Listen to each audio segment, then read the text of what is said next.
ഓരോ ദിവസവും നമ്മുടെ ജീവിതത്തിൽ ഉണ്ടാകുന്ന ചെറിയ ചെറിയ തട്ടലുകൾ, മുട്ടലുകൾ, പോറലുകൾ, ഇതിലൊന്നും നമ്മളിൽ മിക്കവർക്കും അതിനെക്കുറിച്ച് കൂടുതൽ ഗൗരവമായി ചിന്തിക്കേണ്ടി പോലും വരാറില്ല. ഈ ചെറിയ ചെറിയ തട്ടലുകളോ മുട്ടലുകളോ ഉണ്ടാകുമ്പോഴേക്കും ശരീരത്തിൽ അമിതമായി രക്തസ്രാവം ഉണ്ടാകുന്ന ഒരവസ്ഥ, അതിനെക്കുറിച്ച് എപ്പോഴെങ്കിലും ആലോചിച്ചിട്ടുണ്ടോ? ഇന്ന് ലോക ഹീമോഫീലിയ ദിനം. ഞാൻ ഡോക്ടർ എമ്മ അമൃത ഹോസ്പിറ്റലിലെ ക്ലിനിക്കൽ ഹെമറ്റോളജി വിഭാഗത്തിൽ ജോലി ചെയ്യുന്നു.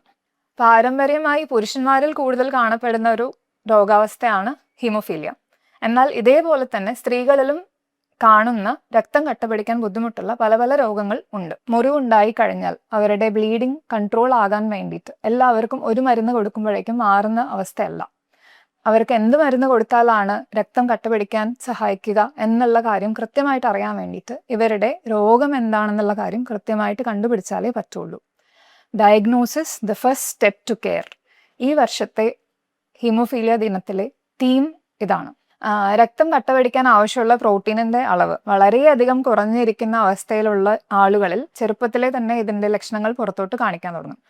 കുഞ്ഞാകുമ്പോൾ കമന്ന് വീഴുകയും നീന്തുകയും ചെയ്യുന്ന സമയത്ത് തന്നെ മുട്ടുകളിൽ ബ്ലീഡിങ് ഉണ്ടാവുക, ചെറിയ കുട്ടികളെ എടുക്കുന്ന സമയത്ത് കക്ഷത്തിൽ ബ്ലീഡിങ് പോലത്തെ അവസ്ഥകൾ ഉണ്ടാവുക, ഇതൊന്നും സാധാരണയായിട്ട് നോർമൽ ആയിട്ടുള്ള കാര്യങ്ങളല്ല.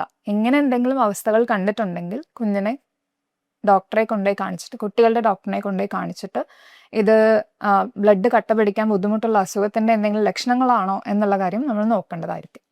എന്നാൽ ഈ അവസ്ഥയുടെ കുറച്ചും കൂടി മൈൽഡർ ഫോംസ്, അതായത് കുറച്ച് പ്രോട്ടീൻ ശരീരത്തിലുണ്ട് എന്നാൽ ആവശ്യത്തിനുള്ള അളവിൽ പൂർണ്ണമായിട്ടില്ലാത്തൊരവസ്ഥ, ഇവരിൽ പലരുടെയും രോഗം കണ്ടുപിടിക്കപ്പെടുന്നത് ഇവർക്ക് എന്തെങ്കിലും ഓപ്പറേഷനോ സർജറിയോ എന്തെങ്കിലും ചെയ്ത് കഴിയുമ്പോഴേക്കും സാധാരണ ഒരാൾക്ക് പ്രതീക്ഷിക്കുന്ന അതിനേക്കാളും കൂടുതലായിട്ട് അമിതമായിട്ടുള്ള ബ്ലീഡിങ് ഉണ്ടാവുന്ന ഒരു അവസ്ഥ വരുമ്പോൾ ആ സമയത്ത് ഇവരുടെ ബ്ലഡ് ടെസ്റ്റ് ചെയ്ത് കഴിയുമ്പോഴായിരിക്കുള്ളൂ ഇവർക്ക് മൈൽഡ് ആയിട്ടുള്ള ബ്ലഡ് കട്ട പിടിക്കാനുള്ള പ്രോട്ടീനുകളുടെ കുറവുണ്ടോ എന്നുള്ള കാര്യം കണ്ടുപിടിക്കാൻ പറ്റും. ഹീമോഫീലിയ എന്ന അവസ്ഥ ഉള്ള ആളുകളിൽ, അത് കുഞ്ഞാണെങ്കിലും വലിയ ആളാണെങ്കിലും, അവർക്ക് സാധാരണ ഒരു ജീവിതം എങ്ങനെ നയിക്കാൻ പറ്റും? ഇവർക്ക് ഏത് പ്രോട്ടീനാണോ അവരുടെ ശരീരത്തിൽ കുറവുള്ളത് ആ പ്രോട്ടീൻ ശരീരത്തിലേക്ക് ഇഞ്ചക്ഷനായിട്ട് എടുത്ത ശേഷം അവരുടെ ബ്ലഡ് കട്ട പിടിക്കാൻ സഹായിക്കുന്നതായിരുന്നു നമുക്ക് ഒരു 7-8 വർഷം മുന്നേ വരെ ലഭ്യമായിട്ടുള്ള ഒരു ട്രീറ്റ്മെന്റ്.